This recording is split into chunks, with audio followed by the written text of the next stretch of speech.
O IBGE promoveu um seminário anunciando revisões de termos e conceitos. O Renato está com a gente agora, que entende tudo de pesquisa, para explicar para a gente quais são esses termos, conceitos e porquê dessas mudanças. Renato, bom dia para você. Bom dia, Barão, Roberta, bom Oiê. dia a todo mundo que nos acompanha no Station. Olha só a evolução.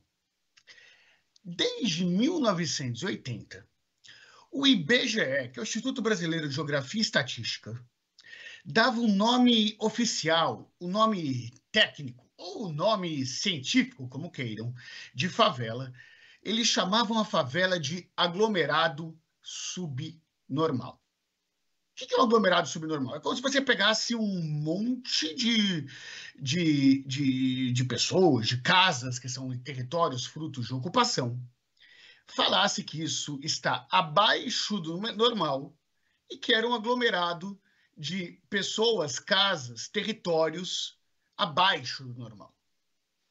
Isso é, no mínimo, controverso, muita gente diz, e eu partilho da opinião dessas pessoas, que era até uma visão quase que preconceituosa sobre esse território, que hoje tem mais de 17 milhões de pessoas.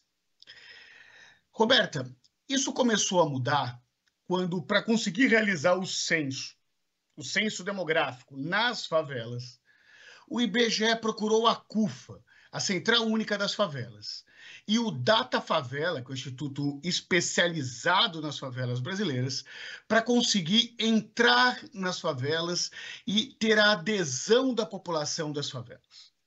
Os moradores de favela, que ficaram muito gratos à CUFA por todo o trabalho desenvolvido durante a pandemia, passaram a abrir a porta para os recenseadores das favelas, e com isso nós conseguimos concluir o censo demográfico nesse território.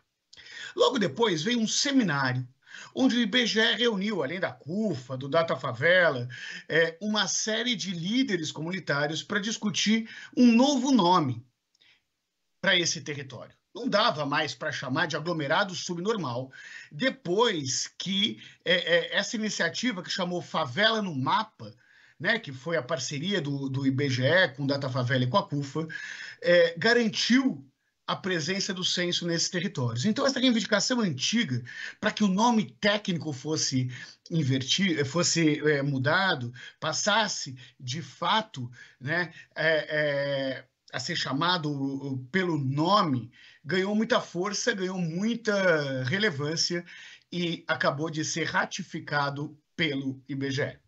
E qual que é a importância que a gente pode traduzir, explicar para o nosso ouvinte dessa mudança, até de vocabulário, né, Renato? Estava lendo o Caio Franco, coordenador de geografia do IBGE, ressaltando que mudar esses termos é muito importante para a gente construir uma narrativa mais generosa com essas áreas que a gente está tratando, buscando superar, né, o estigma, paradigma da ausência, a carência, né, para conseguir incorporar todas as dimensões e potência desses territórios que nem todo mundo entende exatamente como são. E foi considerado, por exemplo, chamar de assentamentos e tal, e depois isso foi deixado de lado até pela associação por um lugar, uma palavra muito pouco conhecida entre os moradores, inclusive.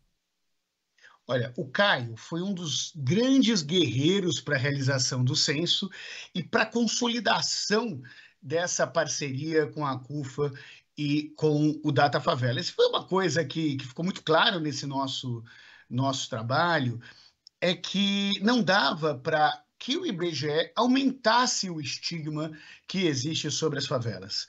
Rô, a gente já conversou aqui algumas vezes na coluna sobre o quanto que os moradores de favela muitas vezes têm que fingir o lugar onde moram, porque senão não conseguem passar numa entrevista de emprego.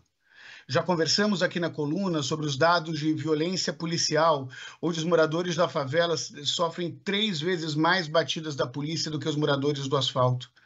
Nós já discutimos durante a pandemia que, enquanto a população da classe média estava preocupada com a falta de álcool em gel, apenas 42% dos lares de favela tinham água encanada. Tudo isso vem pela opinião pública, mas principalmente pelo Estado, e o IBGE é um órgão do Estado, considerar a favela algo subnormal.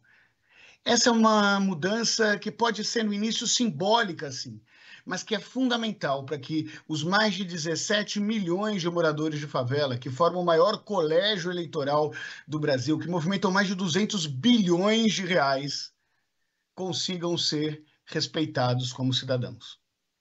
É isso aí. Renato escreveu super bem, pode ser simbólica, mas olha, na prática, para a galera, vai ser uma mudança fenomenal, vai ser algo importante. Renato, bom tê-lo aqui com a gente mais uma vez. É importante para quem não sabe essa realidade compreender um pouco como é que funciona, né? Muita gente não tem ideia como a banda toca, e ainda bem que teve essa mudança. Parabéns pelo trabalho, Renato. Um abraço, até semana que vem. Um beijo enorme para todos vocês, até semana que vem.